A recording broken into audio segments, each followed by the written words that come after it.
शासन जिंदाबाद जिंदाबाद। जो हमसे टकराएगा दूर दूर हो जाएगा, खाली पिपी जाएगा। जो हमसे टकराएगा खाली पिपी जाएगा। ये नेता नमदार एकता जिंदाबाद जिंदाबाद जिंदाबाद। जो हमसे टकराएगा खाली पिपी जाएगा, जो हमसे टकराएगा खाली पिपी जाएगा। अभी तो ली अंगड़ाई है, बाकी और लड़ाई है। अभी तो ली अंगड़ाई है, बाकी और लड़ाई है, अभी तो ली अंगड़ाई है। बाकी और लड़ाई है। नमदार एसोसिएशन जिंदाबाद जिंदाबाद जिंदाबाद। नमस्कार, इस वक्त हम मौजूद हैं महेंद्रगढ़ कोर्ट में। यहाँ पर नंबरदार एसोसिएशन हरियाणा के बैनर के नीचे महेंद्रगढ़ के जो नंबरदार हैं वो एजिटेशन कर रहे हैं, धरना दे रहे हैं, हड़ताल कर रहे हैं। अब किस बात को लेकर धरना दे रहे हैं, क्यों हड़ताल कर रहे हैं, आखिर इस अवस्था में भी क्यों इनको हड़ताल पर बैठने के लिए मजबूर होना पड़ा है। तस्वीरों में तो आप देख ही पा रहे हैं, काफी वयोवृद्ध है, वृद्धजन है। कहते हैं कि इस उम्र में आके इंसान लगभग सीनियर सिटीजन की श्रेणी में आ जाता है। वही सीनियर सिटीजन जो है उनको भी अब हड़ताल पर बैठना पड़ रहा है। बातचीत कर लेते हैं, जान लेते हैं क्या मामला है, क्यों आखिर ये लोग हड़ताल पर बैठे हैं। सबसे पहले जुड़ना चाहेंगे नंबरदार सोनी जी, राजेंद्र जी से बातचीत करेंगे। राजेंद्र नमस्कार। नमस्कार जी। ये जो नंबरदार एसोसिएशन हरियाणा के बैनर के नीचे जो हड़ताल चल रही है, किस वजह से चल रही है, क्या मांगे हैं आपकी?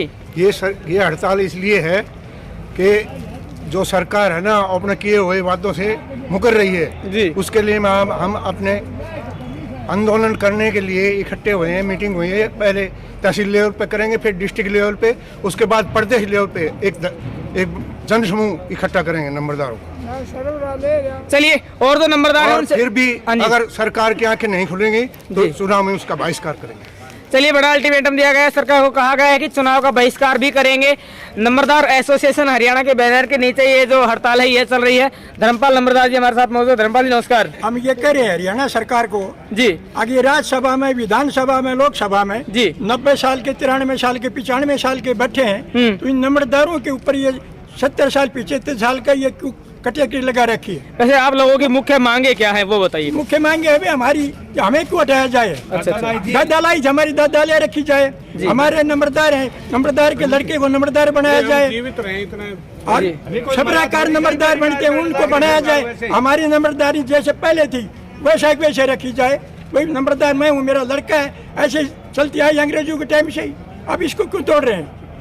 या तो सरकार को उसमें हटाना चाहिए। 90 साल के मंत्री बैठे हैं राज्यसभा में, विधानसभा, लोकसभा में, वहीं राज कर रहे हैं, नंबरदारों को हटा रहे हैं। इसमें हरियाणा के नंबरदारों के साथ क्यों व्यवहार कर रहे हैं गलत? हमारी तो यही डिमांड है कि नंबरदारों के ऐसा कैसा काम रखा जाए, नंबरदार है उसके लड़के को बनाया जाए, ऐसे ही सारे काम होना चाहिए। हमारी तो यही डिमांड है सबके पास। चलिए, गांव झगड़ोले के नंबरदार राजवीर जी भी हमारे साथ मौजूद है। राजवीर जी, किस तरह से जो हड़ताल है ये चल रही है और आगे क्या रूपरेखा रहेगी? हम तो ये कहते हैं जी जैसे पहले होती आई है ना वैसे ही चले।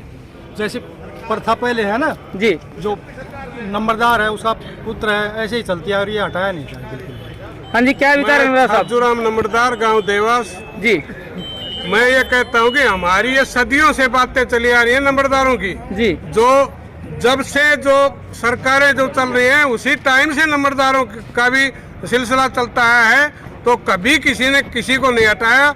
अब हमारे ऊपर सरकार लक्षण लगाती है, भाई 75 साल के होते हैं इनको रिटायर करो। क्या सरकार हो रही है क्या? सरकार के आदमी हो रहे हैं क्या? हमें क्यों करवाया जा रहा है? और हम जो मतलब वो तो पेंसिल भी लेते हैं जी। जो मंत्री बनने के बाद भी पेंसिल लेते हैं, और हमारा मतलब उसी टाइम तनख्वाह बंद कर देते हैं, भाई 75 साल के बाद नहीं देंगे। या तो नंबरदार हम जीवेंगे इतने, हमें हमारी पेंसिल भी मिलनी चाहिए बाद में, और जब तक जीवेंगे इतने पूरे पैसे जो नंबरदारों को मिले उतने मिलने चाहिए। हमारा यही कहना है। चलिए, हाँ जी, क्या कह रहे थे आप? हम कह रहे थे जी। कि सरकार ने अपने एमएलए के पैसे दुगने कर दिए, जी। अभी पीछे से बढ़ाए थे जी। 1 के 2 कर दिए। क्या ये नंबरदारों ने क्या क्या बुरा किया है?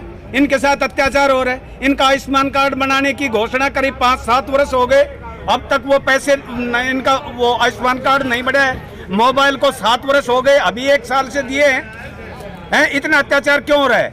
अगर ये जो एमएलए अगर 60 साल के हो जाए, 75 साल के हो जाए, इस्तीफा देकर अपने घर बैठ जाए, क्या काका खट्टर की क्या उम्र है? वो बेहतर के नहीं है क्या? क्या वो भी अपने घर बैठ जाए? 75 के पार हो गए, इनको हटा दिया जाए। इनको इनकी मेडिकल नहीं हो रही, क्या बात है? इन नंबरदारों ने क्या अत्याचार किया जो इनकी मेडिकल हो रही? नंगा करके मेडिकल कर रहे हैं, इतना अत्याचार हो रहा है। ये कौन से जो सनद देखे उसमें लिखा हुआ है? आज के समय में